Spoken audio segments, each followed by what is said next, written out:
Hi guys, welcome to all. இன்றைக்கி நம்ம சுண்டைக்காய் வச்சு சட்னி அரைக்க போகிறோம். அதுக்கு என்னென்ன தேவைன்னு பார்த்துக்கலாம். இடித்து வச்சுருக்க சுண்டைக்காய், சின்ன வெங்காயம், தக்காளி, காஞ்ச மிளகாய், புளி, உளுத்தம்பருப்பு, கடலைப்பருப்பு, தேங்காய். வாங்க இப்போ எப்படி செய்கிறதுன்னு பார்க்கலாம். இப்போ கடாயில் எண்ணெய் ஊற்றிருக்கேன். எண்ணெய் சூடானதும் வரமிளகா போட்டுக்கலாம்.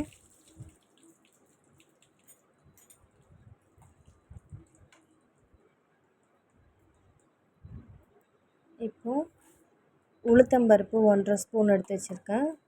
கடலைப்பருப்பு 1/2 ஸ்பூன் போட்டிருக்கேன். அதையும் போட்டு நல்லா பொன்னிறமாக வதக்கலாம்.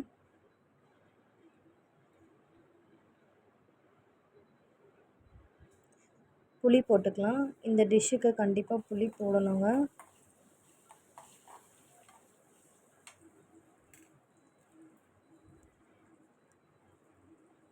இப்போது சின்ன வெங்காயம் 2 கைப்பிடி அளவு போட்டுக்கிறேன்.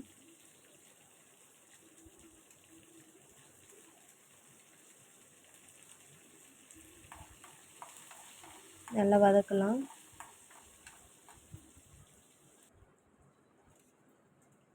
நல்லா வதங்கிடுச்சு. இப்போது தக்காளி, நான் ஒரு தக்காளி தான் அதுக்கு ஆட் பண்ணுறேன்.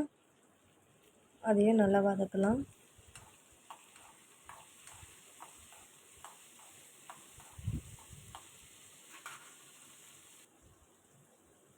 தக்காளி நல்லா வதங்கிடுச்சு. இப்போ இடித்து வச்சுருக்க சுண்டைக்காய் போட்டுக்கலாம்.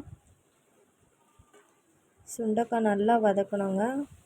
ஒரு 5 நிமிட்ஸ் கூட டைம் எடுக்கும். நல்லா வதக்கினா தான் அதோடைய கசப்பு தன்மை வராது.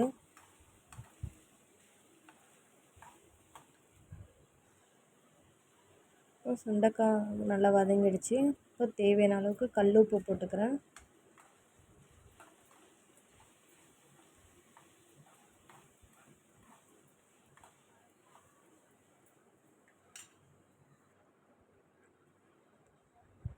தேங்காய் ஆட் பண்ணிக்கலாம்.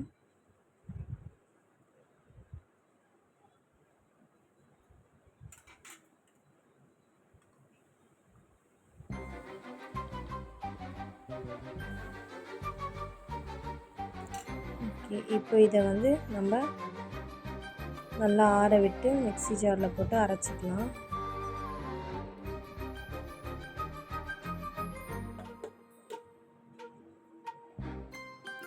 இப்போ நல்லா அரைச்சாச்சு. இப்போ தாளிப்பு கொடுத்துடலாம். கடுகு, சீரகம், உளுத்தம்பருப்பு, கருவேப்பிலை, பெருங்காயம் பொடி. எண்ணெய் சூடானதும் கடுகு 1/4 ஸ்பூன் போட்டுக்கலாம்.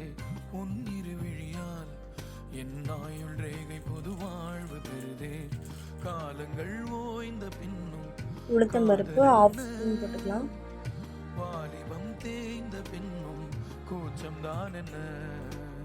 காற்றில் பறக்கும் காத்தாடி நானே 8 வயதாய் கூத்தாடினேனே. கருவேப்பிலை போட்டுக்கலாம். சீரகம் 1/4 ஸ்பூன் போட்டுக்கிறேங்க.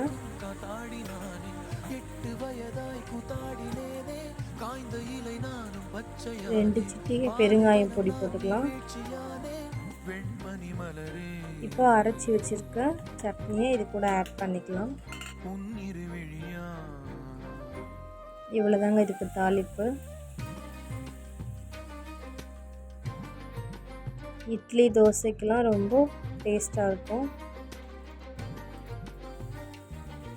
சுண்டைக்காய் குழம்புலலாம் போட்டால் வீட்டில் பசங்கள்லாம் சாப்பிட மாட்டாங்க. அதுவே நீங்கள் இந்த சட்னியை அரைச்சி கொடுத்து பாருங்கள். வீக்லி ஒன்ஸ் நீங்கள் இதை செஞ்சு பார்ப்பீங்க. உங்களுடைய ஃபேவரட் டிஷ் ஆகிடும் இது. சுண்டைக்காய் உடம்புக்கு ரொம்ப நல்லதுங்க.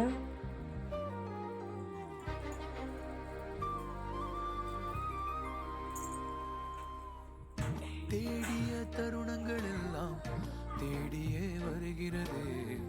தேகத்தின் சுருக்கங்கள் எல்லாம் சிரிக்கின்றதே. வந்ததும் வாழ்ந்ததும் கண் முன்னே தெரிகிறதே. அந்த நாள் ஞாபகம். ஓகே ஃப்ரெண்ட்ஸ், நான் இப்போ தோசை கூட இந்த சட்னி வச்சு சர்வ் பண்ணியிருக்கேன். கண்டிப்பாக இந்த டிஷ் நீங்கள் செஞ்சு பாருங்கள். ரொம்ப டேஸ்ட்டாக இருக்கும். உங்களுடைய ஃபேவரட் டிஷ்ஷாக இது ஆகிடும்.